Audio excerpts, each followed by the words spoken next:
Bonjour à toutes et à tous. Je suis Gabriela Mejías, responsable de la communauté et des programmes chez DataSite. Et je suis très content de vous accueillir à ce webinaire d'introduction à DataSite pour améliorer l'équité, l'accès et l'adoption des identifiants pérennes. Et avant de commencer, je voudrais rappeler quelques règles de base pour profiter au mieux de ce webinaire. Et alors, s'il vous plaît, posez des questions en utilisant la boîte de questions et réponses. Et n'utilisez pas les chats parce que la boîte de questions et réponses nous permet de mieux monitorer et contrôler que toutes vos questions seront répondues. Et si vous êtes actif au réseau social, vous pouvez utiliser le hashtag DataSiteCap et vous pouvez consulter notre code de conduite. Et le webinaire sera enregistré et nous partagerons le webinaire et aussi les diapositives.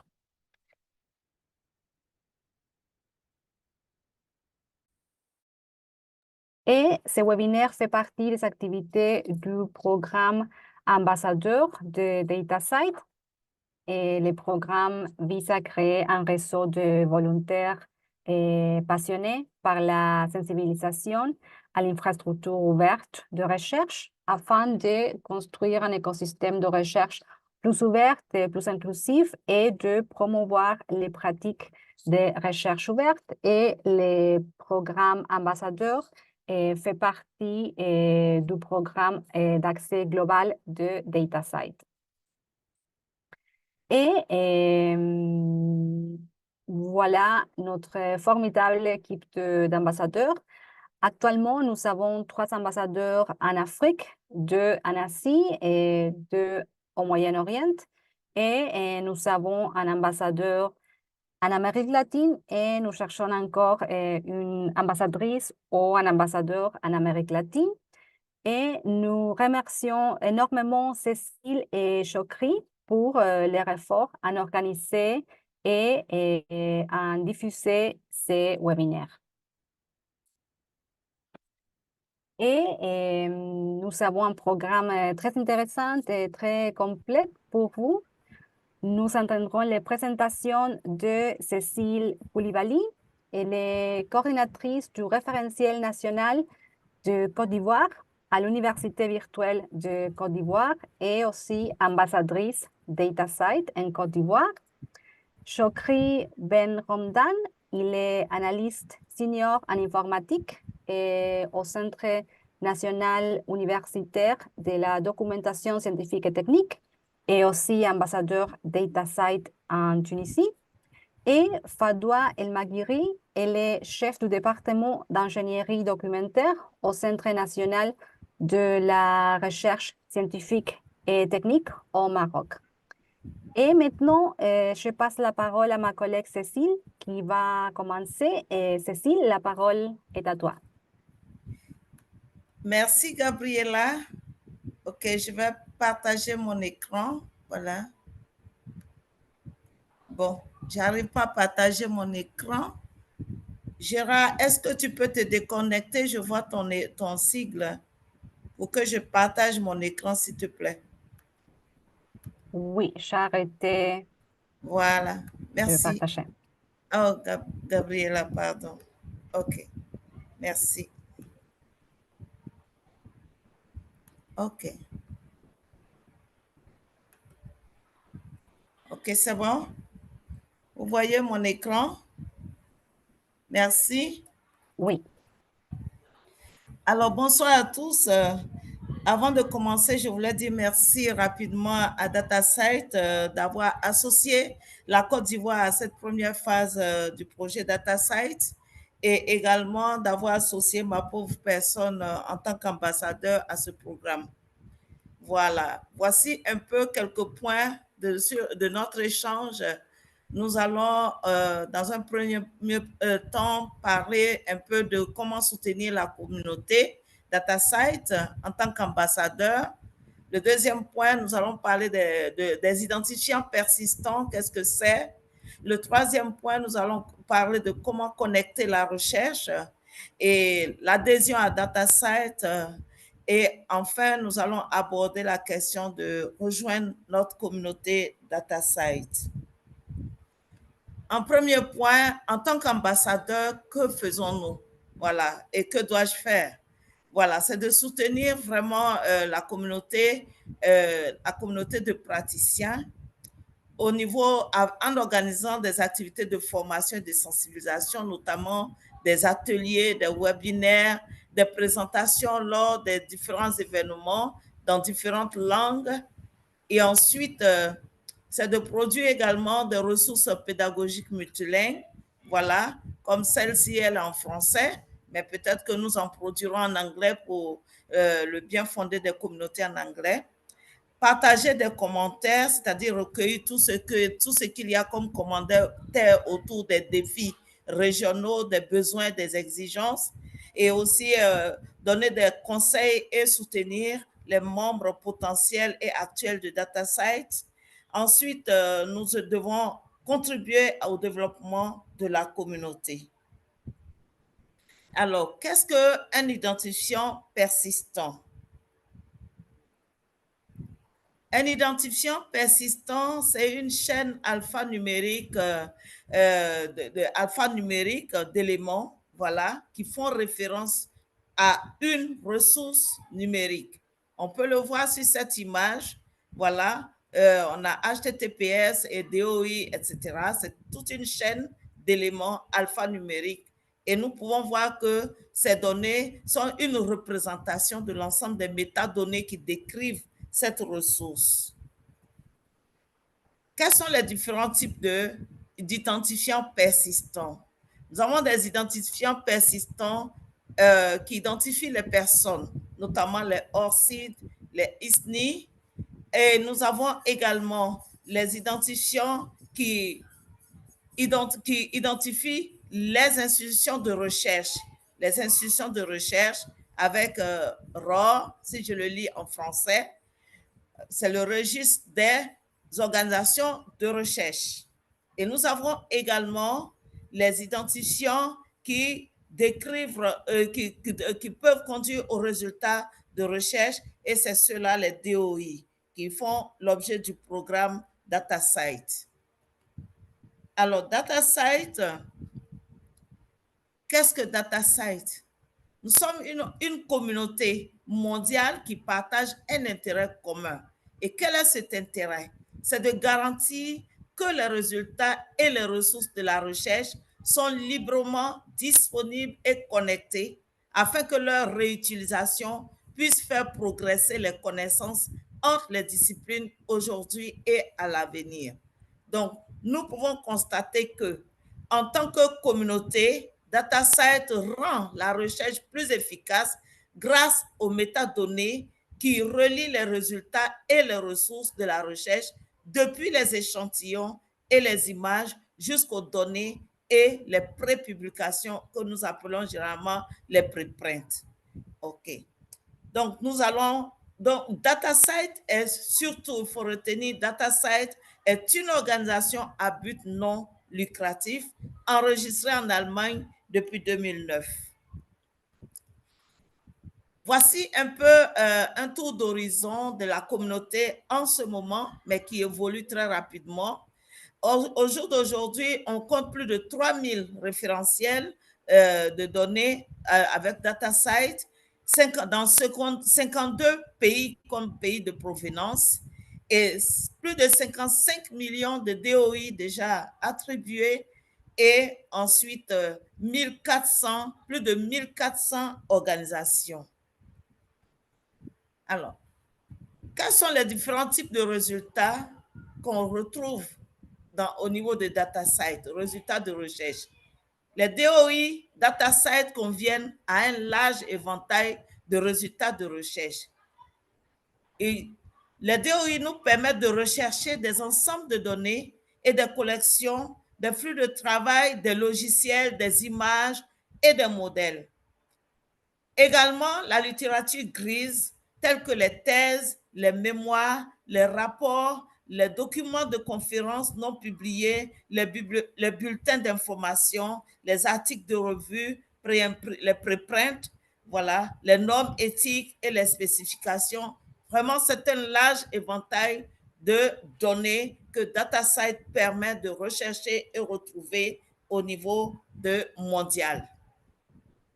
Nous pouvons voir quelques chiffres ici de types de ressources déjà visibles, accessibles à partir de DataCite, les bases de données, plus de 16 millions de bases de données, les objets physiques, plus de 14 millions, les textes, plus de 11 millions, les images, plus de 4 millions, et autres types de documents, plus de 2 millions, et les articles de revues scientifiques, de 1 million et quelques, les préprints, les prépublications, 1 million et quelques, les logiciels. C'est tout cet ensemble de données que nous pouvons découvrir, retrouver à partir des DOI avec DataCite, dans DataCite Fabrica.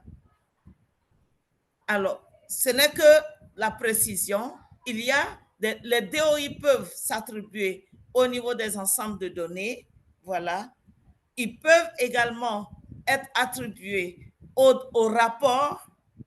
Voilà. Vous voyez une image qui montre que on peut répertorier les rapports de projets de recherche, les rapports d'institutions de recherche, etc.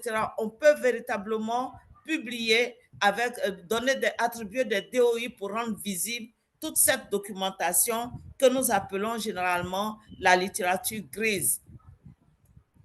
Également, les thèses et mémoires qui font partie de la littérature grise dont je viens de parler.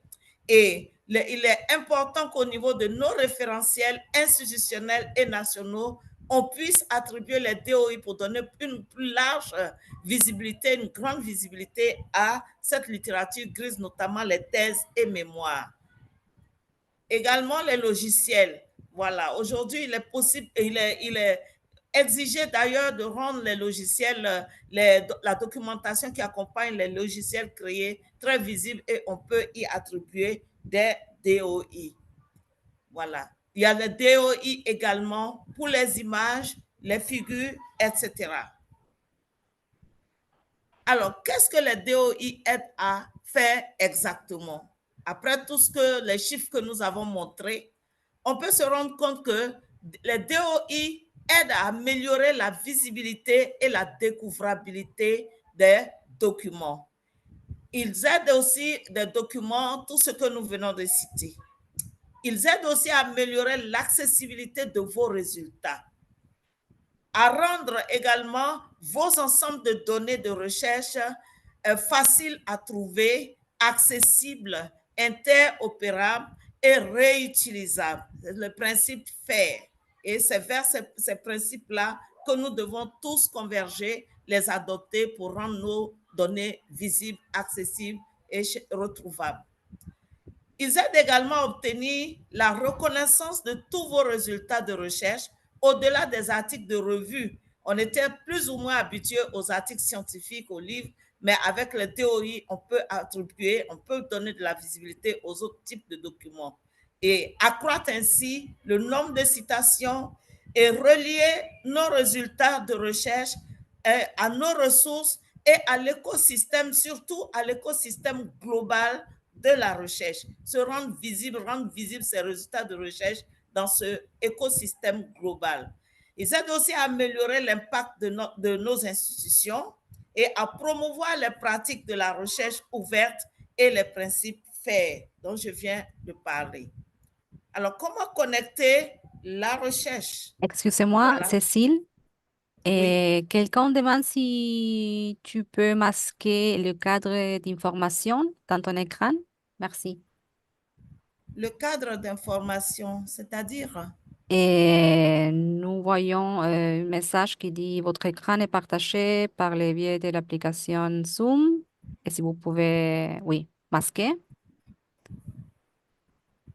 Bon, Là, je suis en mode présentation. Bon, je ne sais Pas, pas. pas de problème. Est-ce que c'est visible ou l'écran n'est pas visible? Là, je ne comprends pas. Oui, Parce que l'écran, je ne vois c'est... pas le message.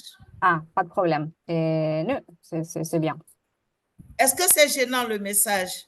Non, parce que là, je serai obligée de quitter la présentation pour revenir changer. Je souhaite continuer. Voilà. Oui, Si ça ne gêne pas la présentation.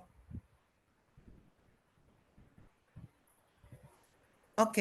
Je peux continuer? oui, merci.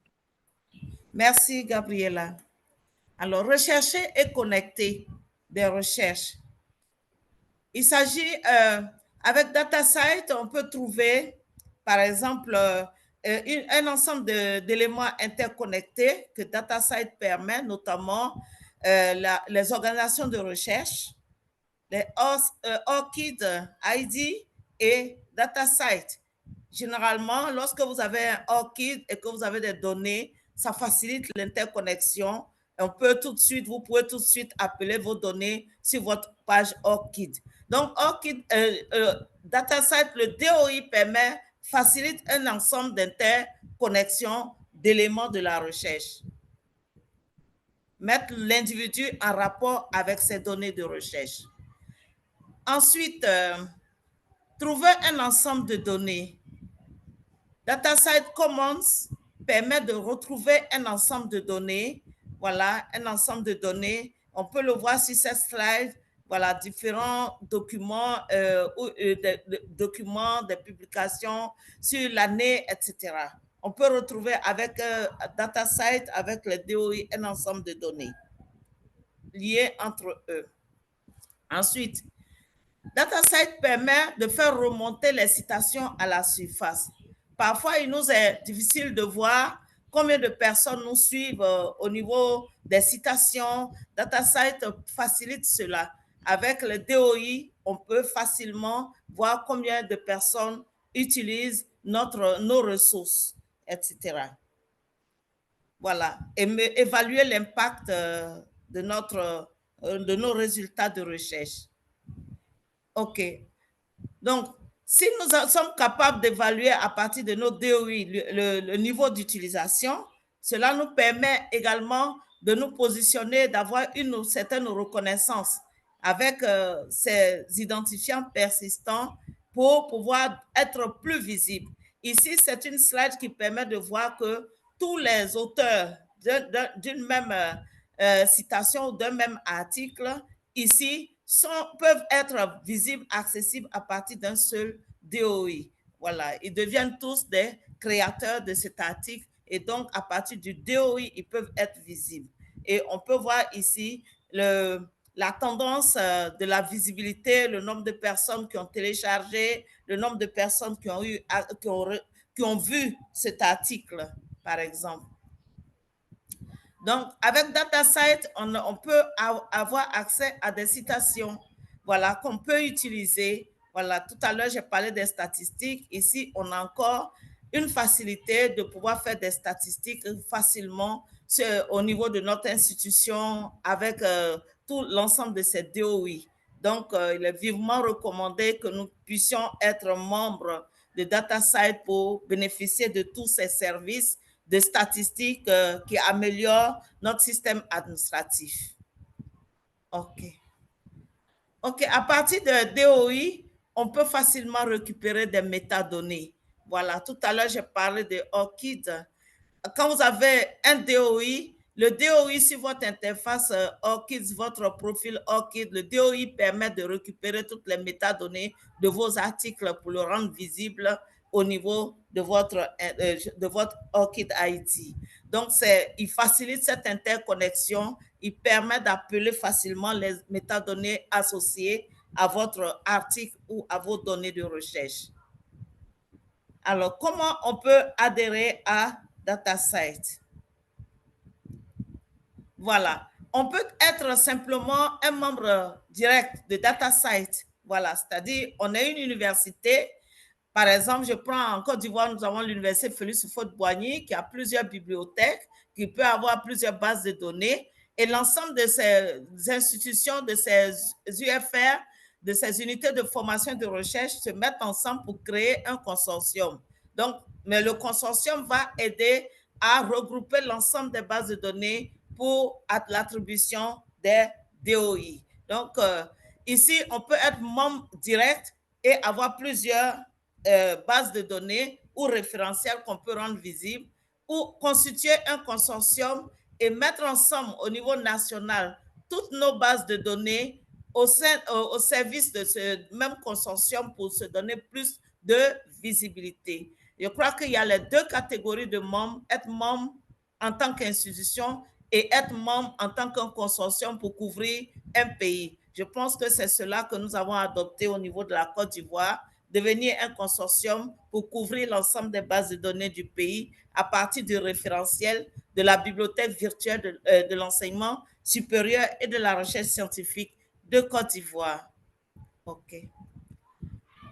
Alors, on peut demander à devenir membre de DataSite, voilà, en envoyant, en écrivant un mail en français, en arabe, tout ça. Vous avez le mail qui est là, infodatasite.org, voilà, ou en cliquant sur le site qui est affiché est là. OK. Rejoindre notre communauté DataSite, OK. Voilà, on peut voir, on a déjà dit qu'il y a plus de 3000 référentiels. Donc, ici, vous avez des statistiques de ces référentiels au niveau des différents types de données, les bases de données, les objets numériques, les objets physiques, les textes, les images, etc. Donc, à partir d'un référentiel, on peut véritablement se faire intégrer la communauté DataSite, comme c'est le cas en Côte d'Ivoire. C'est à partir de notre référentiel national que nous planifions d'intégrer, de devenir membre de DataSite en tant que consortium, étant donné que nous couvrons toutes les universités publiques en Côte d'Ivoire. Ensuite, on peut, et donc quand on devient membre, les référentiels sont pris en charge, c'est-à-dire on peut attribuer le DOI et donner plus de visibilité à nos référentiels, voilà. Et c'est vraiment pour la visibilité mondiale dans l'écosystème de la recherche, voilà. Et vous avez les détails qui sont là. Je pense que les slides seront partagés, voilà, pour donner le temps aux autres. Au niveau de la communauté DataSite, vous pouvez constater que DataSite, pour exister, est basé sur une infrastructure robuste qui est ouverte. Et le modèle d'adhésion durable pour les institutions, c'est le consortium. Voilà, c'est le consortium, plusieurs institutions ensemble pour bâtir une communauté de pratique. Et la communauté DataSite est gouvernée par plusieurs entités. Voilà, on peut voir qu'il y a le groupe directeur sur l'engagement communautaire, il y a le groupe directeur des services et technologies, il y a le groupe des experts régionaux, il y a le groupe de travail sur les métadonnées. Également, on peut participer aux activités, voilà, communautaires. Pour participer aux activités communautaires, voici les activités auxquelles nous pouvons participer. Les réunions annuelles, voilà, DataSite Connect, et puis les sessions de formation des membres comme celle-ci, les webinaires, et puis il y a une autre session qu'on appelle Heure ouverte qui a lieu tous les 2 mois, et les webinaires comme celui-ci. OK. Alors, merci pour votre attention. Voici une belle image de la communauté DataSite que vous avez à droite de votre écran. Je vous remercie pour votre attention.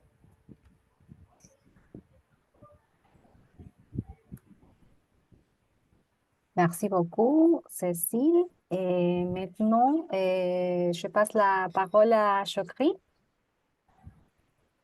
OK, merci Gabriela, merci Cécile pour l'excellente présentation. Je vais essayer de partager mon écran. Juste un tout petit moment. OK.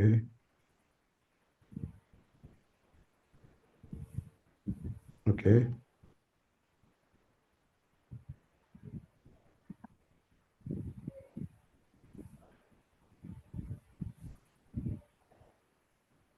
OK.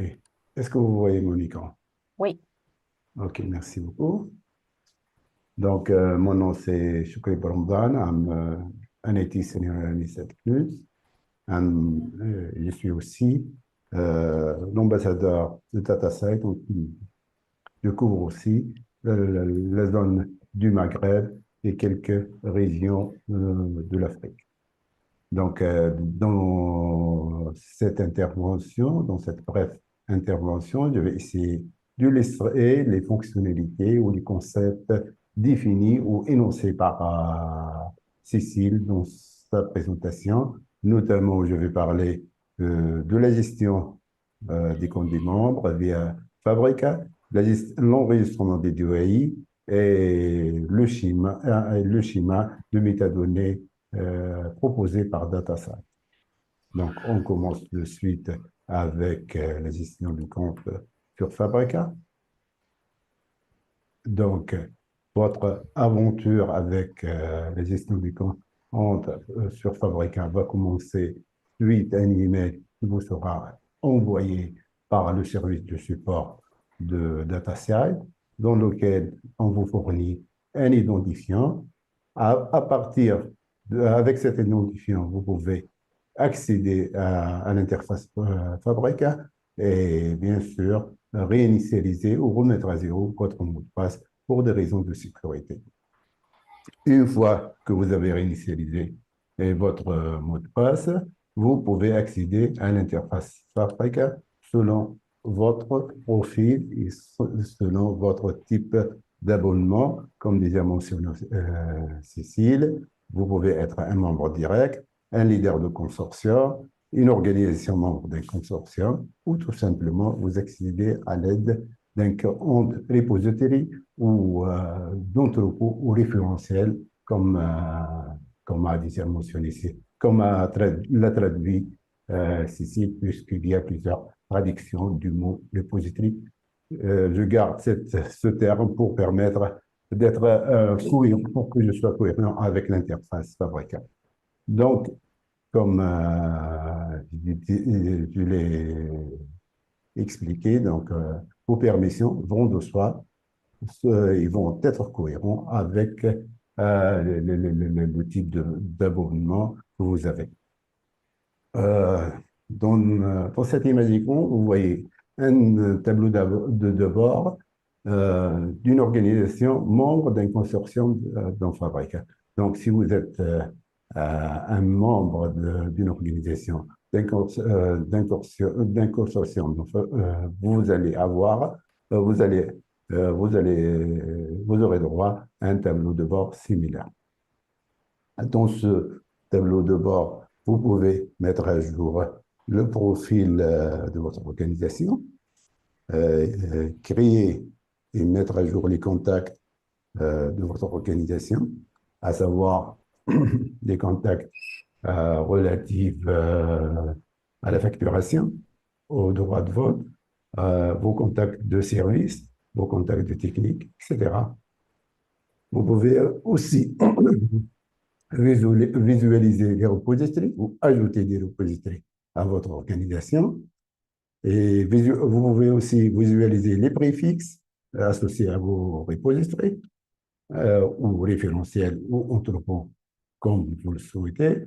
Et enfin, vous pouvez visualiser les statistiques relatives au nombre de DOI par préfixe, par entrepôt et par organisation. Donc, ceci est un tableau de bord dédié aux membres d'une organisation, d'un consortium non Fabrica. Si par contre, vous allez accéder avec un compte de repository ou compte entrepôt de référentiel, vous aurez droit vous allez accéder à un tableau de bord similaire, dans lequel vous pouvez mettre à jour vos informations d'entrepôt, gérer, créer et mettre à jour vos données et leurs métadata respectifs, mais aussi vous pouvez récupérer les préfixes assignés à l'entrepôt. Donc, le tableau, vous pouvez, juste pour vous dire et mettre l'accent, que la création et la gestion des DAI se fait exclusivement via un compte d'entrepôt et non pas via le compte d'organisation. Donc, si vous souhaitez ajouter ou gérer vos DAI, vous devez accéder à Fabrica en faisant usage de votre compte d'entrepôt. Bien sûr, toutes ces fonctionnalités et, et- et ces ces composants sont détaillés largement sont largement détaillés sont largement détaillés au niveau de la documentation de Fabrica sur le site web de DataSite, moyennant le Fabrica User Guide. Bien sûr, il y a aussi le Fabrica FAQ qui fournit des réponses rapides pour les questions fréquentes. OK? En parallèle du compte dit de production, DataSite vous fournit aussi un compte de test. C'est un environnement de test qui est totalement séparé de l'environnement de production et il sera utile pour créer, il vous sera utile pour que vous puissiez créer et tester vos premiers DEI et aussi pour tester les REST API fournis par DataSite. Vous pouvez noter que la seule différence entre les deux environnements, c'est ce préfixe de test qui est ajouté au tenant du nom de domaine de l'interface test. Donc, il y a deux environnements. L'un est dit de production, dans lequel l'ensemble des DOI que vous créez seront visibles au large public. Il y a un autre environnement test qui vous sera utile pour tester les différentes fonctionnalités offertes par Fabrica et par les DOI, et dont les données ne seront visibles qu'aux membres de l'organisation. Bien sûr, aussi, une large documentation technique est disponible sur le site web et il y a aussi les tests fréquents qui mettent l'accent sur la différence entre les environnements de test et de production. On passe à l'enregistrement des DOI. Finalement, toute cette infrastructure ou cet outil est utile pour l'enregistrement des DOI. DataSite met trois moyens pour enregistrer un DOI. L'interface web de Fabrica qui fournit en soi deux options pour enregistrer des DOI. L'option la plus facile et pour ceux qui n'ont pas des connaissances techniques et bien sûr le formulaire de DOI qui consiste à remplir un formulaire avec quelques données obligatoires telles que le DOI en soi, l'état, le titre, l'auteur et le publisher et les types de ressources. Donc, avec ces informations minimes, vous pouvez enregistrer votre DOI via le formulaire de création de DOI. L'autre option fournie par Fabrica est le file upload. Ceci consacré aux gens, aux individus qui ont des connaissances particulières en XML. Ils vous permettent de charger les métadonnées en format XML via le file upload. Le deuxième moyen fourni pour enregistrer le DAI, c'est l'usage de l'API. Ceci est exclusivement consacré aux développeurs qui souhaitent assurer l'intégration des métadonnées avec d'autres systèmes.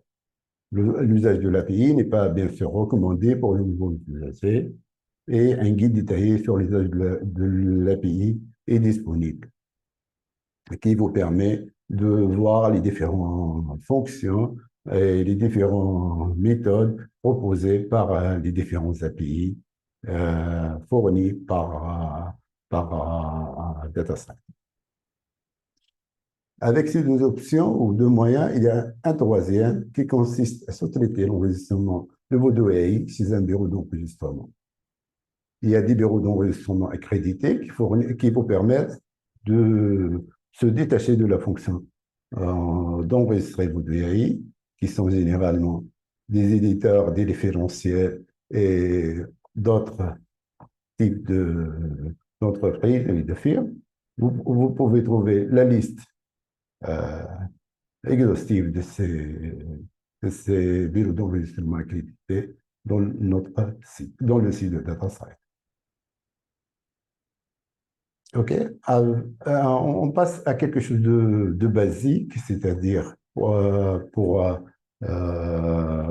mieux définir la notion de OAI et voir de quoi est composé un DOI.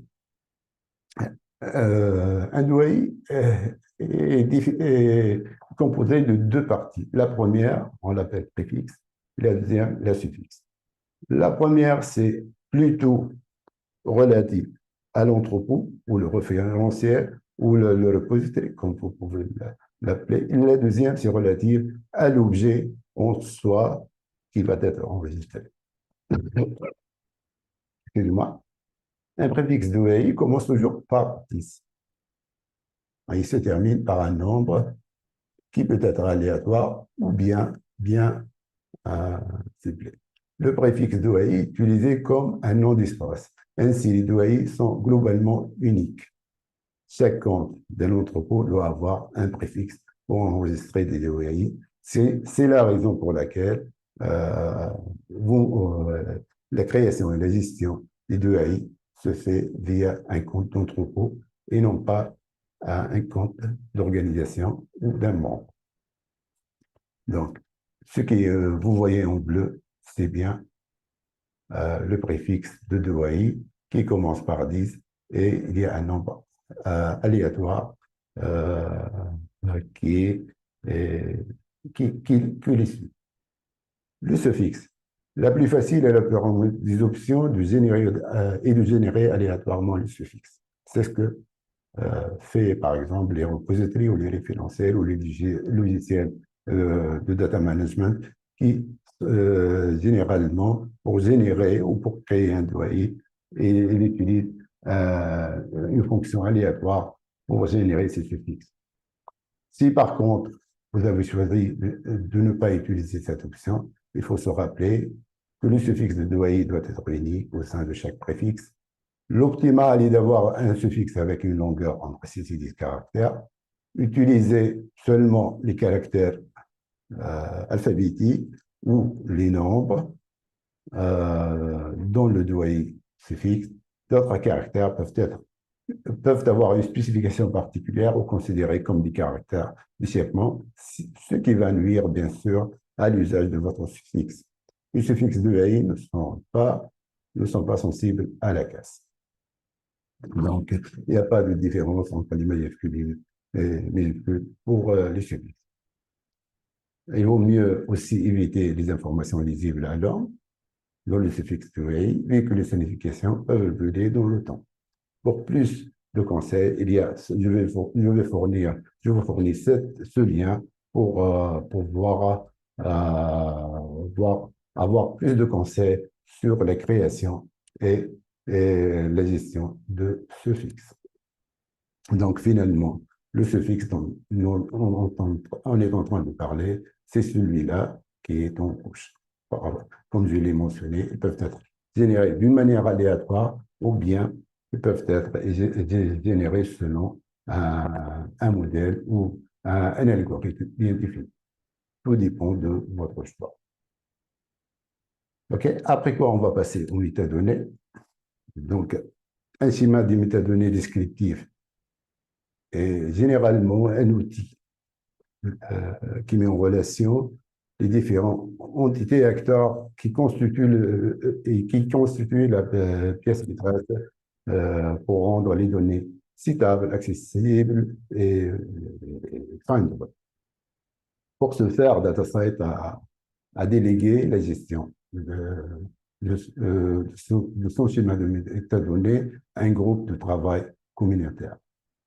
Il s'agit d'un groupe de travail communautaire, donc vous pouvez aussi, si vous voyez que vous pouvez contribuer dans la mise à jour et l'établissement de différentes versions de ce schéma, vous pouvez vous-même participer via vos commentaires et suggestions, ou bien même postuler pour être membre de ce workgroup, nommé workgroup de métadonnées. Excuse-moi. Donc, c'est pratiquement un modèle unique qui est généralement confié à la communauté. C'est la communauté qui décide qui va mettre à jour et comment mettre à jour ce schéma. Bien sûr, toutes les informations relatives à ce schéma sont disponibles via ce lien.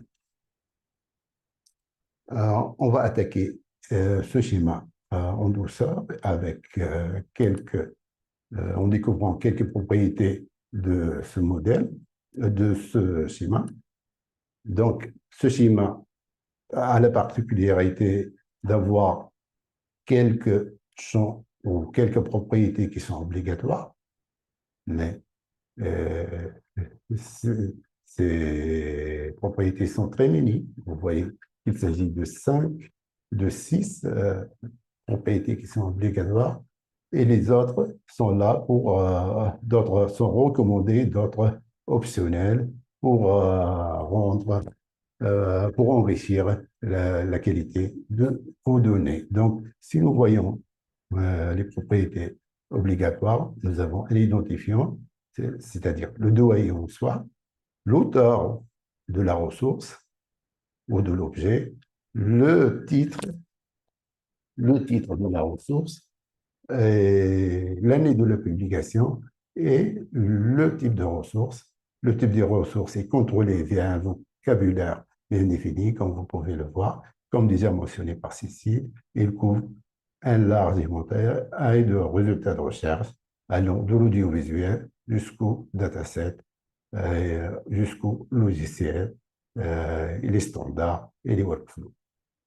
Donc, ce schéma rend la gestion du DOI très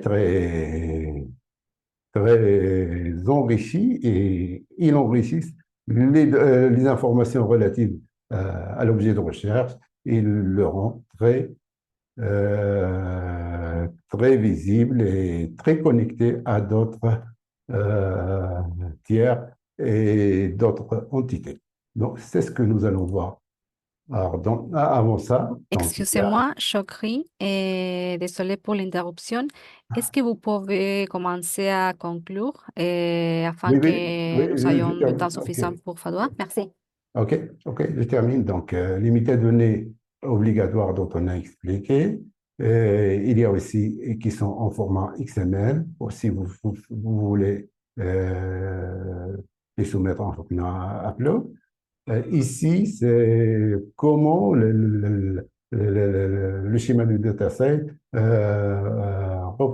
met en relation et connecte les différentes entités entre elles. Comme vous pouvez voir, un dataset est cité par un article, une personne comme auteur de ce dataset, une personne est affiliée à une institution finance un résultat de recherche, un dataset est créé et compilé par un logiciel. Vous voyez comment ce schéma et la richesse de ce schéma permet d'interconnecter les différents tiers et entités entre elles.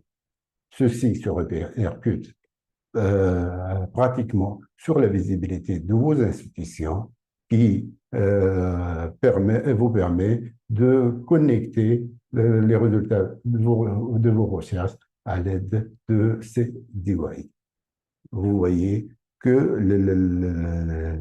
les données de ces douailles, les données des résultats et les outputs de recherche, cette institution sont vraiment très répertoriées d'une manière claire et selon les licences, selon leur typologie et selon la date de publication. Avec ça, je passe à quelques bonnes pratiques. Il s'agit de versionning. Donc, juste un mot sur le versionning. On procède à un versionning s'il n'y a pas d'erreur de métadonnées ou il y a un changement de contenu, généralement. Le cas d'un dataset, lorsque je change de version de dataset. Donc, je crée un nouveau DOI pour cette nouvelle version ou une nouvelle version d'un article, mais c'est toujours aux gestionnaires d'entrepôt qui doivent distinguer les changements majeurs de ceux mineurs. Les citations pareilles, euh, le, les métadonnées, les DOI et le schéma de DataSite permet de répertorier aussi les données qui sont aussi importantes que les articles de publication. Paquet ressources, je vous laisse le soin de découvrir les différentes questions fréquentes qui sont disponibles dans dans la knowledge base de DataSite et d'autres ressources importantes qui sont disponibles sur le blog et sur la page Twitter de DataSite et le Pitforum. Avec ça, j'achève ma présentation. Je vous remercie pour votre patience et je remercie aussi Gabriela pour sa patience. Je passe la parole à, aux collègues. Merci beaucoup. Merci beaucoup, Chokri. Et maintenant, Fadwa. Merci, Gabriela. Donc, je vais partager mon écran.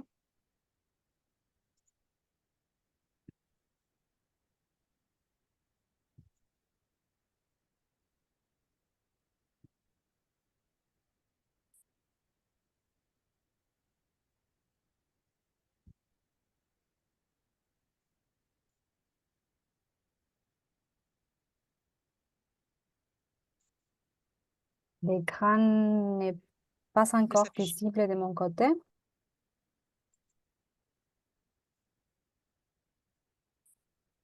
OK. Maintenant, oui, c'est visible. C'est bon? C'est bon maintenant? Oui, super. Oui. Très bien. Donc, merci, Gabriela. Donc, bonsoir à tous. Je suis ravie de participer pour la première fois à ce webinaire de Tadacite. J'espère que ce ne sera pas la dernière fois. Donc, je tiens à remercier chaleureusement l'équipe de Tadacite pour leur invitation et pour cette opportunité précieuse de partager nos expériences sur l'utilisation des DOI. Donc, je me présente, je suis Fadwa El Maghiri et je suis la responsable du service ingénierie documentaire au sein du CNRST Maroc, le Centre national pour la recherche scientifique et technique. Donc, quelques mots à propos du CNRST. Donc, le Centre national pour la recherche scientifique et technique est un opérateur national pour la promotion, le développement et la valorisation de la recherche scientifique et technique au Maroc.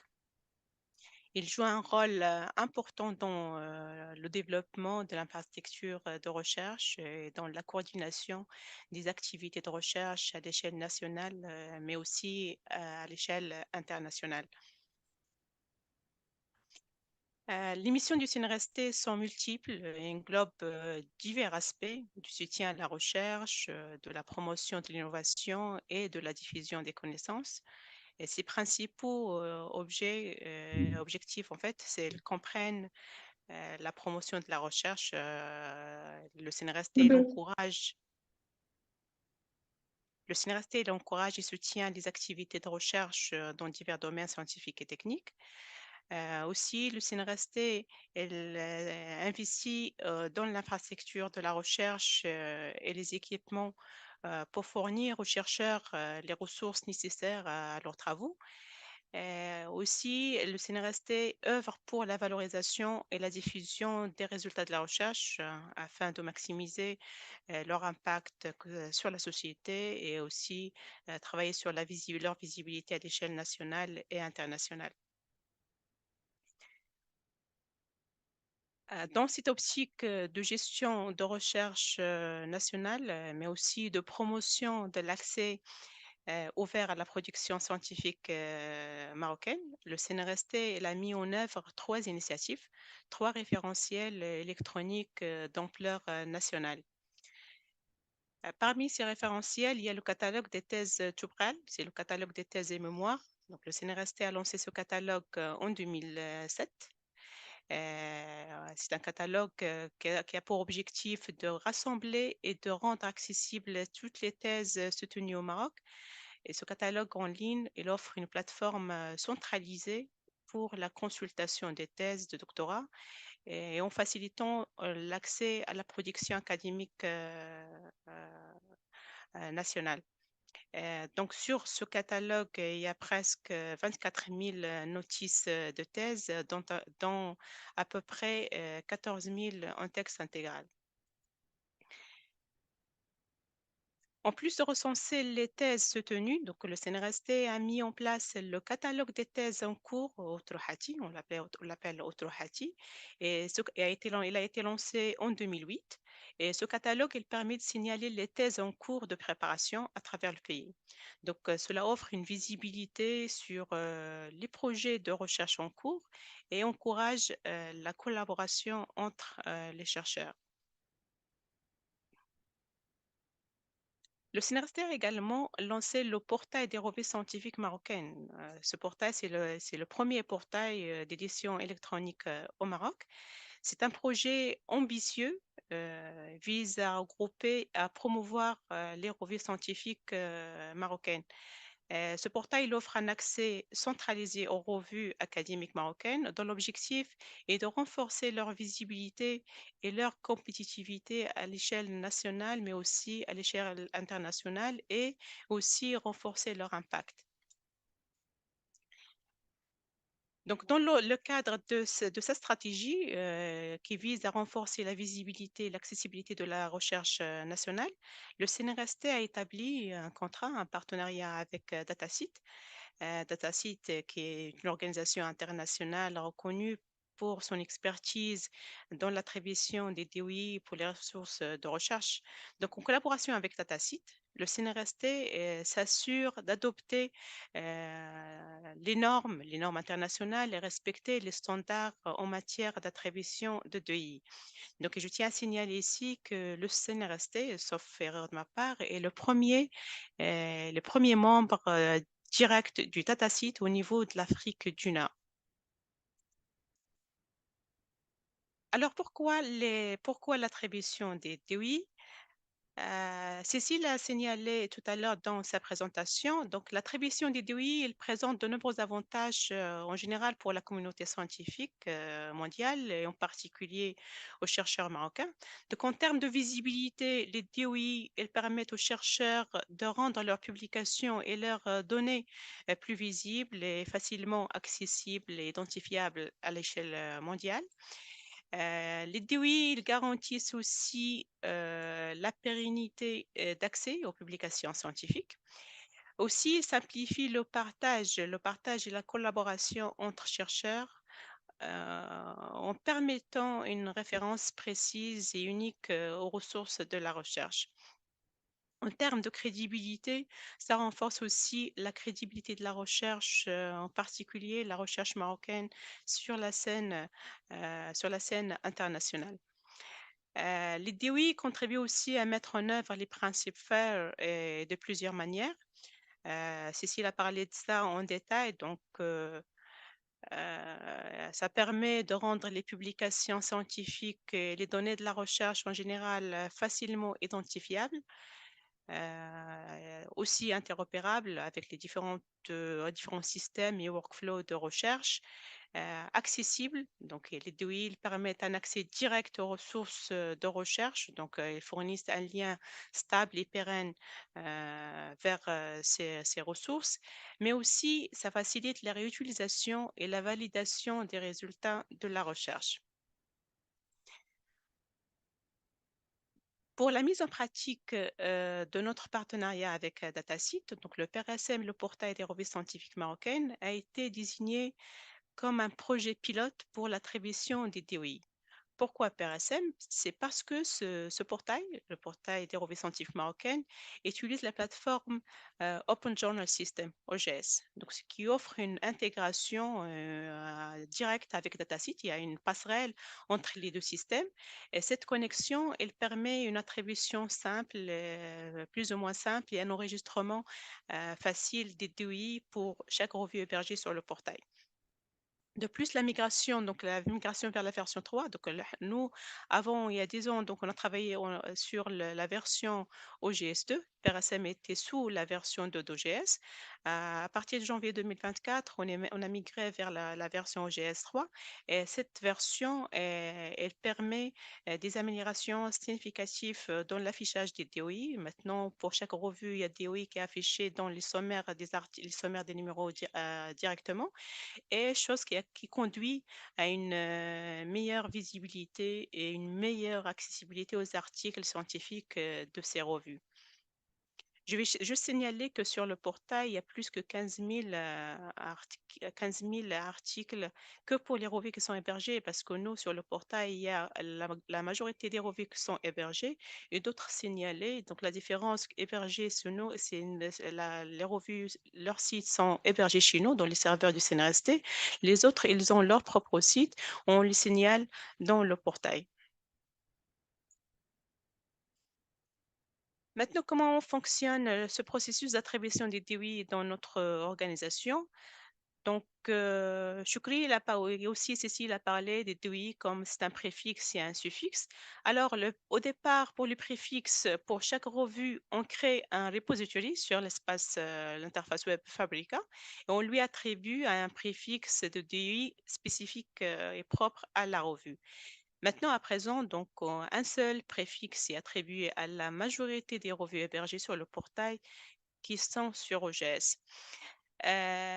Pourquoi ce changement? En fait, lorsque DataSite a modifié sa politique d'attribution des préfixes, nous avons opté pour l'utilisation d'un seul préfixe pour la majorité des revues hébergées sur le portail. Et cela a permis de faciliter davantage le processus d'attribution des DOI parce qu'on n'a plus besoin de créer un repository pour chaque revue. Et donc, on utilise le même préfixe et le même compte login et mot de passe pour une bonne partie des revues. Pour le suffixe du DOI, donc on le personnalise. On ne le laisse pas aléatoire comme a signalé Choukri tout à l'heure. Nous, on personnalise le DOI de chaque article. Cette conception personnalisée prend en considération l'organisation et le mode de publication de chaque revue. Donc, le suffixe est configuré pour inclure des éléments tels que le volume de la revue, le numéro de la revue et l'identifiant de l'article, bien sûr, mais aussi le nom et l'abréviation de la revue. Donc, sur l'écran, vous voyez un exemple de DOI. Donc, en bleu ici, il y a le préfixe qui commence par 10. Ça, c'est le préfixe. Et celui-là, c'est le suffixe. Donc, ça, c'est un DOI d'un article, d'une revue. Nous, le suffixe, donc on commence toujours par les référentiels. Donc, on signale le portail des revues scientifiques marocaines, l'abréviation CPRSM. Après, on met le nom de la revue, donc, ou bien l'abréviation. Dans ce cas, c'est GSIC. Après, le volume. Donc, dans ce cas, c'est le volume 1. Après, le numéro 1 et l'identifiant de l'article. Cette conception, elle permet une identification unique et précise de chaque article au sein de sa revue respective. Et c'est comme une sorte de citation en fait.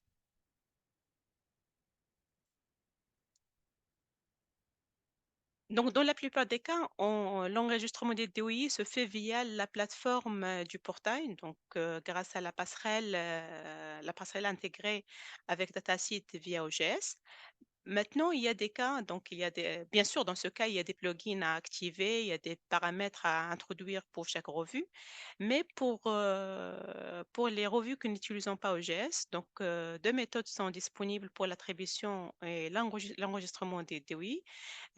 Choukri, tout à l'heure, elle a parlé de l'interface Web Fabrica. Donc, parfois, on est amené à utiliser l'interface directement. Donc, soit en créant un DOI via le téléchargement d'un fichier XML, et soit en saisissant directement, manuellement, les métadonnées pour chaque ressource, dans notre cas pour chaque article. Mais dans ces cas, un préfixe propre à la revue lui a été attribué, différent de celui attribué à la majorité des revues. En termes de chiffres, jusqu'à présent, plus de 13 628 articles en accès libre et média ont bénéficié de l'attribution de DOI. Notre collaboration avec DataSeed a débuté en 2020. Donc, au cours de cette année, il y a presque 5 374 DOI ont été attribués. En 2021, 2049 DOI ont été attribués, suivi de 1977 DOI en 2022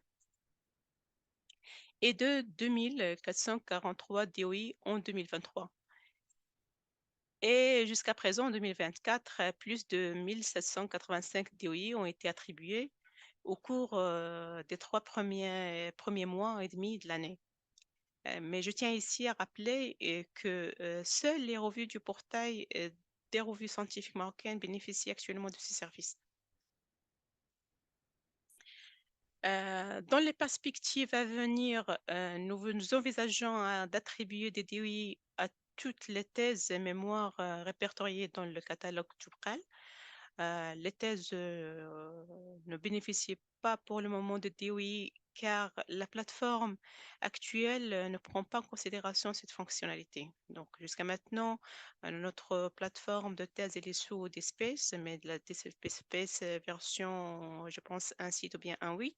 Donc, cette version, donc on doit soit passer à la version 5, au moins 5, ou bien une autre plateforme qui va prendre en considération cette fonctionnalité parce que nous, tout à l'heure, Choukri, il a parlé des 3 méthodes d'enregistrement des DOI, soit via l'interface Fabrica ou bien l'interface API qu'utilisent les développeurs ou bien les providers datasets. Nous, peut-être, on utilise une 4e option, c'est on utilise les plateformes qui ont une passerelle directe avec DataSeed. Ça facilite les tâches énormément, sachant qu'on n'a pas assez de ressources humaines pour travailler sur cet aspect. Donc, on préfère utiliser des plateformes, des systèmes d'information un système d'information complet qui prend en charge aussi cet aspect, quitte à nous parfois il y a des soucis, des fichiers XML qui ne sont pas valides. Dans ce cas, on passe directement à l'interface Fabrica pour résoudre ces problèmes. Donc voilà, nous prévoyons d'attribuer des DOI pour nos thèses. Donc, on travaille sur la mise à niveau de la plateforme. Et de plus, nous prévoyons aussi d'attribuer des DOI à toutes nos ressources électroniques futures. Donc, qu'il s'agisse de données de la recherche, d'ouvrages électroniques ou de rapports scientifiques que nous mettons en ligne à la disposition de nos chercheurs. Voilà, donc sur ce, je termine ma présentation et je vous remercie de votre attention. Merci beaucoup, Fadwa, et aussi Choukri et Cécile pour vos présentations très pertinentes et intéressantes. Et nous n'avons pas beaucoup de temps pour les questions et réponses, mais si je vois qu'il y a une dernière question, pourquoi avez-vous choisi d'avoir des DOI dans lesquels les suffixes donnent de l'information sur les articles? Je pense que c'est une question pour vous, Fadwa.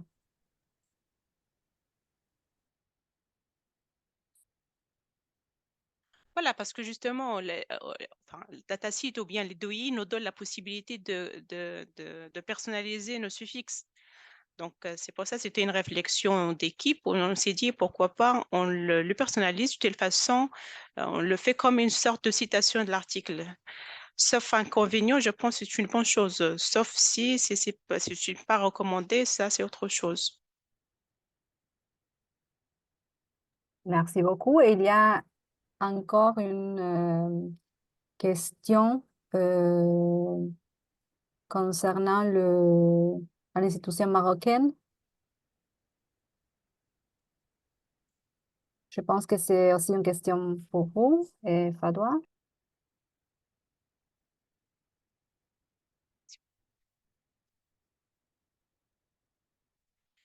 Voilà, la question, oui, justement pour les thèses, parce que pour le moment, nos thèses ne bénéficiaient pas d'attribution des TOI. Donc, ce que vous avez proposé, donc, on doit le faire un par un. Donc, maintenant, si on utilise des plateformes, par exemple OGS pour les revues, peut-être Dispace, au moins la version 5 ou bien d'autres plateformes, on peut attribuer des DOI par lot. Donc, ça facilite la tâche énormément. Donc, mais effectivement, ça reste une option.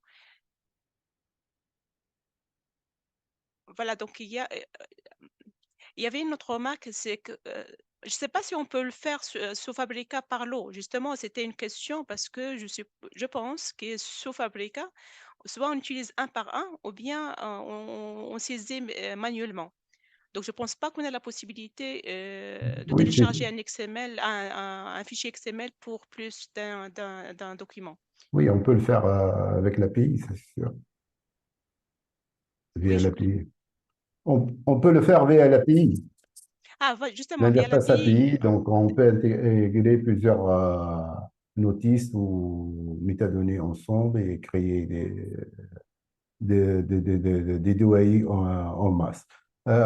Juste pour revenir à une question de Bassem, sur laquelle, pour moi, elle est très importante, la question relative à l'émigration d'un compte à un autre, d'un compte membre à un autre. Euh, D'après ce que je sais, moi, les comptes, les DOI sont associés à des repositories. Et un membre peut avoir un ou plusieurs repositories, comme c'est le cas d'une organisation. Donc, comme vous le voyez, c'est directement attaché à un membership ou membre ou à l'organisation, c'est-à-dire le repository ou l'entrepôt est toujours associé à un membre bien déterminé. Je ne sais pas si on peut migrer la totalité des entrepôts d'un membre à un autre, Oui, c'est d'un possible. client. OK. Donc, vous avez la réponse, cher Bassem. Super. Merci beaucoup, Fadoua et Chokri. Et Cécile, quelqu'un a demandé sur le consortium DataSite au Côte d'Ivoire. Est-ce que vous pouvez nous en parler plus de votre OK. projet? OK. Merci, Gabriela. Je pense qu'il y a plus d'un an, nous avons découvert l'intérêt d'attribuer des DOI aux données dans notre référentiel national, la Bibliothèque virtuelle de l'enseignement supérieur et de la recherche scientifique de Côte d'Ivoire. Et également, nous réfléchissons encore comment intégrer aussi les revues locales dans notre projet. Et donc, il va sans dire que nous allons directement vers la construction d'un consortium. Nous sommes en phase de lancement, en phase de sensibilisation et de plaidoyer pour que les données de la recherche soient plus visibles, plus accessibles et plus citées à travers le monde de la recherche. Et quand on dit que l'Afrique francophone est peu faiblement représentée, je pense qu'il y a les identifiants qui manquent à nos données dans nos référentiels. Et nous encourageons tous ceux qui nous écoutent en ce moment et même ceux qui peuvent reporter l'information à nous aider à faire ce plaidoyer pour que le consortium soit bâti avec toutes les institutions publiques, universitaires de recherche publique en Côte d'Ivoire. Merci. Merci beaucoup et à tous pour avoir participé à ce webinaire et je remercie énormément à nos présentateurs Cécile, Fadoua et Chokri. Et si vous avez des questions concernant l'adhésion, les métadonnées, les DOI, vous pouvez toujours nous contacter à l'adresse email dans le chat et nous espérons de vous revoir à bientôt. Merci beaucoup.